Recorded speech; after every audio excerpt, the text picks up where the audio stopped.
나는 49의 평범한 주부였다. 남편 준호와는 결혼 23년 차이고 아이는 없었다. 첫 해에 유산을 한 후 더 이상 임신이 되지 않았고 우리는 그저 둘이 사는 삶에 익숙해졌다. 문제가 시작된 건 5월이었다. 어느 날 아침 일어났을 때 목이 돌아가지 않았다. 베개가 높아서 그런가 싶었지만 다음 날도 그 다음 날도 증상은 나아지지 않았다. 나는 병원에 딸린 물리치료실을 일주일에 3번 다녔다. 온찜질과 전기 자극, 간단한 스트레칭이 전부였다. 한 달을 다녔지만 나아지지 않았다. 집에 돌아와 준호에게 말했다. 준호는 망설였다. 우리 형수네 필라테스 원장이 치료도 한다는데 거기 한번 가봐. 남편의 형수는 강남에서 필라테스 스튜디오를 운영했다. 하지만 나는 고개를 저었다. 형수님은 부담스럽다고. 준호는 그럼 동생한테 물어볼까 하고 제안했다. 준호의 남동생 재욱은 37이었다. 우리보다 12살 어렸고 결혼하지 않았다. 그는 강북의 한 복합 헬스센터에서 트레이너로 일하면서 재활 운동 지도를 했다. 준호는 재욱에게 전화를 걸어 내 상황을 설명했다. 재욱은 자신이 아는 치료사를 소개해 주겠다고 했다. 비용도 훨씬 저렴하다고 했다. 일주일 후 나는 강북의 한 빌딩 3층에 있는 작은 치료실을 찾았다. 재욱이 카운터에 서 있었다. 형수님 오셨어요. 그는 환하게 웃으며 나를 맞았다. 재욱은 키가 크고 어깨가 넓었다. 트레이너답게 근육질 몸이었고 목소리는 낮고 안정적이었다. 그는 나를 상담실로 안내했다. 간단한 문진표를 작성하고 목과 어깨 상태를 설명했다. 재욱은 진지하게 들으며 고개를 끄덕였다. 그리고 직접 치료하겠다고 말했다. 나는 당황했다. 재욱이 직접 한다고? 남편의 동생이 내 몸을 만진다? 재욱은 내 표정을 읽었는지 웃으며 말했다. 여기 다른 치료사가 있지만 형수님 증상은 자기가 제일 잘 안다고. 그리고 가족이니까 할인해 줄 수 있다고. 나는 거절할 명분을 찾지 못했다. 첫 치료는 어색했다. 재욱은 나를 치료 침대에 엎드리게 하고 목과 어깨를 눌러보며 상태를 확인했다. 그의 손이 내 피부에 닿을 때마다 몸이 긴장했다. 재욱은 그것을 느꼈는지 천천히 조심스럽게 움직였다. 30분간의 치료가 끝나고 나니 확실히 목이 가벼웠다. 병원 물리치료보다 효과가 있었다. 다음 주에도 갔다. 그 다음 주에도 갔다. 일주일에 2번, 화요일과 금요일 오후 3시. 치료는 점점 깊어졌다. 처음에는 목과 어깨만 했지만 점차 등 전체로, 허리로, 골반으로 확대되었다. 재욱은 모든 것이 연결되어 있다고 설명했다. 어느 날 재욱이 물었다. 부부관계는 어떤지. 나는 얼굴이 빨개졌다. 재욱은 웃으며 말했다. 골반이 많이 경직되어 있다고. 스트레스가 심하거나 관계가 없으면 그렇게 된다고. 나는 대답하지 않았다. 하지만 사실이었다. 준호와 나는 2년째 잠자리를 나누지 않았다. 6월 말 장마가 시작되었다. 비가 내리는 날이면 목 통증이 더 심해졌다. 나는 치료 횟수를 늘렸다. 그는 나를 위해 다른 예약을 조정했고 가끔은 센터 문을 일찍 닫고 나만 치료했다. 어느 날 치료가 끝나고 옷을 입는데 재욱이 물었다. 형수님, 요즘 많이 외로워 보여요. 나는 놀라서 그를 봤다. 재욱은 진지한 표정이었다. 몸이 말해준다고. 긴장과 경직이 심하다고. 나는 아무 말도 하지 못했다. 재욱이 다가왔다. 그의 손이 내 어깨에 올라왔다. 따뜻했다. 그날 이후 분위기가 바뀌었다. 재욱의 손길이 달라졌다. 여전히 전문적이었지만 뭔가 더 부드럽고 친밀했다. 치료 시간도 길어졌다. 30분이었던 것이 40분, 50분이 되었다. 그리고 치료가 끝나면 차를 마시며 이야기를 나눴다.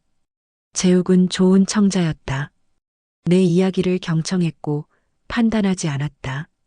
7월 중순 결정적인 일이 벌어졌다. 그날따라 센터에 아무도 없었다. 재욱은 다른 직원들에게 일찍 퇴근하라고 했다고 말했다. 나는 평소처럼 치료 침대에 엎드렸다. 재욱의 손이 시작되었다. 하지만 오늘은 달랐다. 손길이 더 깊고 더 느렸다.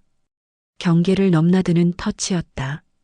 나는 멈춰야 한다고 생각했다. 하지만 몸이 반응했다.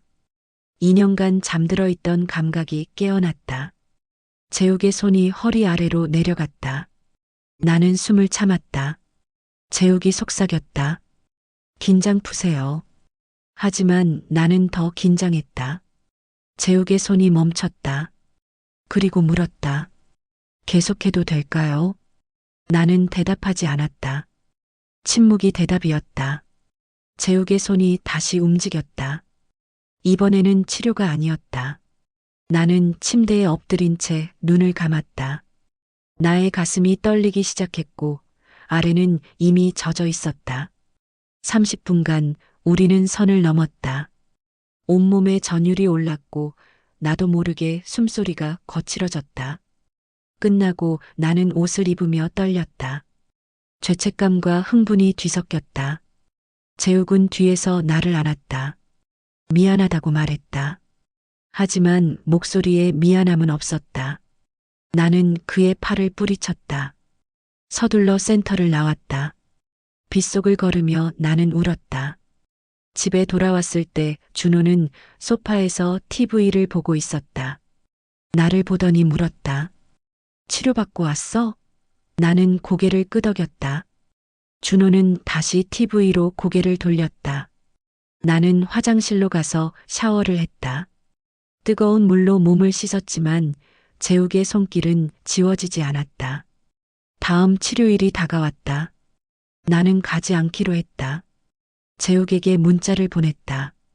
더 이상 치료받지 않겠다고. 일주일 후 재욱이 집으로 찾아왔다. 다행히 준호는 회사에 있었다. 나는 문을 열지 않으려 했지만 재욱은 초인종을 계속 눌렀다. 결국 문을 열었다. 재욱은 진지한 얼굴이었다. 왜 연락을 안 하냐고 물었다. 나는 그날 일이 잘못됐다고 말했다. 재욱은 고개를 저었다. 잘못된 게 아니라고. 우리 둘 다 원했다고. 나는 화가 났다. 재욱을 밀쳤다. 나가라고 소리쳤다. 하지만 재욱은 움직이지 않았다. 대신 나를 안았다. 나는 저항했지만 힘이 빠졌다. 그리고 또다시 무너졌다. 우리는 거실 소파에서, 침실 침대에서, 준호와 내가 23년간 함께한 그 공간에서 금기를 범했다. 그날 이후 나는 재욱을 끊을 수 없었다. 일주일에 3번 치료라는 핑계로 만났다. 가끔은 센터가 아닌 모텔에서 만났다. 재욱은 점점 대담해졌다. 내게 선물을 사주고 여행을 가자고 제안했다. 나는 거부했지만 마음 한편으로는 흔들렸다. 8월 말 준호가 이상한 낌새를 눈치챘다. 요즘 기분이 좋아 보인다고 말했다. 치료 효과가 있냐고 물었다. 나는 그렇다고 대답했다. 준호는 만족스러운 표정으로 고개를 끄덕였다. 재욱한테 고맙다고 전하라고 말했다. 나는 죄책감에 고개를 숙였다. 9월 초 재욱이 폭탄 선언을 했다. 준호 형한테 말하고 싶다고. 우리 관계를 공개하고 싶다고. 나는 깜짝 놀랐다. 미쳤냐고 소리쳤다. 재욱은 진지하게 자기는 진심이고 나를 사랑한다고 했다. 나는 웃었다. 비웃음이었다. 사랑? 이게 사랑이라고 생각하냐고. 재욱의 표정이 굳었다. 형수님은 뭐라고 생각하는데요? 나는 대답하지 않았다. 재욱이 다가왔다. 형수님도 나를 원하잖아요. 나는 고개를 저었다. 이제 그만하자고 말했다. 재욱은 받아들이지 않았다. 형수님 없이는 못 산다고 말했다. 나는 센터를 나왔다. 재욱은 따라오지 않았다. 집으로 돌아오는 길에 나는 생각했다. 이제 정말 끝내야 한다고. 하지만 쉽지 않았다. 재욱은 매일 문자를 보내고 전화를 했다. 나는 모두 무시했다.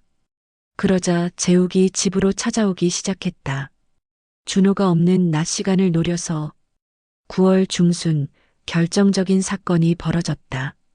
재욱이 또 집으로 찾아왔다. 나는 문을 열지 않았다. 재욱은 소리쳤다. 문 열라고. 이야기하자고. 나는 경찰 부르겠다고 위협했다. 재욱은 웃었다. 그럼 형한테 다 말하겠다고 했다. 나는 문을 열었다. 재욱이 들어왔다. 술 냄새가 났다. 그는 취해 있었다. 형수님, 왜 이래요? 왜 연락을 안 받아요? 나는 뒤로 물러섰다. 재욱이 다가왔다. 나를 벽에 몰아넣었다. 그의 손이 내 팔을 잡았다. 형수님은 내 거예요. 우리 사랑하잖아요. 나는 손을 휘두르며 재욱의 뺨을 때렸다. 재욱이 멈췄다. 뺨을 만지며 나를 봤다. 그의 눈빛이 변했다. 분노가 아니었다. 상처였다. 나는 그 눈빛을 견딜 수 없었다. 미안하다고 말하려 했다. 하지만 재욱이 먼저 움직였다. 나를 안았다. 세게. 숨이 막혔다. 나는 저항했다. 재욱은 놓지 않았다. 우리는 거실 바닥에 쓰러졌다. 재욱이 위에 올라탔다. 그의 손이 내 목을 조였다. 진짜로 조르는 게 아니었다. 그저 위협이었다. 하지만 나는 두려웠다. 식탁 위에 과일 칼이 있었고 손끝이 닿았다. 칼을 잡았다. 그리고 휘둘렀다. 재욱의 팔에 칼날이 닿았다. 깊지 않았다. 하지만 피가 났고 재욱이 비명을 지르며 뒤로 물러났다. 나는 일어나서 칼을 들고 떨었다. 재욱은 팔을 움켜쥐고 나를 봤다. 형수님, 나가. 나는 떨리는 목소리로 말했다. 지금 당장 나가. 재욱은 일어났다. 피가 바닥에 떨어졌고 문을 열고 나가기 전에 뒤돌아봤다. 나는 그 자리에 주저앉아 칼을 놓았다. 무슨 일이 벌어진 거지? 며칠이 지났다. 재욱에게서 연락이 없었다. 나는 안도했다. 끝난 것 같았다. 하지만 일주일 후 준호가 이상한 말을 했다. 재욱이 병원에 입원했다고. 무슨 일이냐고 물었다. 준호는 잘 모르겠다고 했다. 팔을 다쳤다고만 들었다고. 나는 가슴이 철렁했다. 저녁에 돌아와서 말했다. 재욱이 이상하다고. 형수님 안 왔냐고 자꾸 물었다고. 나는 아무렇지 않은 척 대답했다. 왜 나를 찾았을까? 그날 밤 재욱에게서 문자가 왔다. 형한테 말할 거예요. 우리 일. 나는 손이 떨렸다. 답장을 보냈다. 제발 하지 마. 재욱은 즉시 답했다. 그럼 만나요. 나는 전화를 걸었다. 재욱이 받았고 왜 이러냐고 물었다. 나는 애원했다. 제발 조용히 넘어가자고. 재욱은 거절하며 형수님이 날 사랑한다고 말하면 생각해 볼게요. 나는 대답할 수 없었다. 3일 안에 대답 안 하면 형한테 다 말할 거예요. 전화가 끊겼다. 3일간 나는 지옥에 있었다. 잠도 못 자고 밥도 못 먹었다. 3일째 되는 날 결정을 내렸다. 재욱을 만나기로. 재욱이 지정한 장소는 센터였다. 아무도 없는 시간. 센터 불은 꺼져 있었다. 문을 두드리니 재욱이 열었다. 팔에 붕대를 감고 있었다. 우리는 치료실로 갔다. 재욱이 조명을 켰다. 재욱이 침대를 가리켰다. 나는 앉았고 재욱이 내 앞에 섰다. 대답 들으러 왔어요. 나는 고개를 숙였다. 재욱이 내 턱을 들어 올렸다. 나를 사랑해요? 나는 대답했다. 사랑하지 않는다고. 재욱의 표정이 굳었다. 거짓말. 나는 고개를 저었다. 진심이라고. 처음부터 실수였다고. 재욱은 웃었다. 비웃음이었다. 그럼 왜 계속 만났어요? 나는 대답할 수 없었다. 재욱이 다가왔다. 형수님은 비겁해요. 자기 욕망은 채우면서 책임은 안 지려고 해요. 나는 일어서서 가려고 했다. 재욱이 팔을 잡았다. 못 가요. 나는 팔을 빼려 했다. 재욱은 놓지 않았다. 우리는 실랑이를 벌였다. 그때 재욱의 핸드폰이 울렸다. 준호였다. 재욱이 받았다. 형? 나는 숨을 죽였다. 재욱은 나를 보며 말했다. 네, 형수님 여기 있어요. 나는 눈을 크게 떴다. 재욱이 웃으며 말을 이었다. 치료받으러 왔어요. 지금 막 끝났어요. 전화가 끊겼다. 재욱이 나를 봤다. 형이 형수님 찾고 있었어요. 나는 아무 말도 하지 못했다. 재욱이 말했다. 이제 형한테 가세요. 그리고 다시는 오지 마세요. 나는 그를 봤다. 재욱은 돌아섰고 나는 센터를 나왔다. 집으로 돌아오는 길에 눈물이 났다. 안도인지 슬픔인지 알 수 없었다. 집에 도착했을 때 준호가 문을 열어주었다. 치료받았어? 나는 고개를 끄덕였다. 준호는 만족스러운 표정이었다. 재욱이 잘해주지? 나는 대답하지 않았다. 그날 밤 나는 결심했다. 모든 것을 끝내기로. 다음 날 아침 준호에게 말했다. 이혼하고 싶다고. 준호는 놀랐다. 왜 갑자기? 나는 더 이상 못 살겠다고 대답했다. 준호는 이유를 물었지만 나는 말할 수 없었다. 한 달간 우리는 이혼 협의를 했다. 준호는 이유를 계속 물었지만 나는 끝까지 말하지 않았다. 결국 준호는 포기했다. 우리는 23년 결혼 생활을 정리했다. 재산을 나누고 집을 팔고 각자의 길을 가기로 했다. 이혼 서류에 도장을 찍던 날 준호가 마지막으로 물었다. 재욱이랑 무슨 일 있었어? 나는 놀라서 그를 봤다. 준호는 슬픈 표정이었다. 나도 바보는 아니야. 나는 더 이상 대답하지 않고 돌아섰다.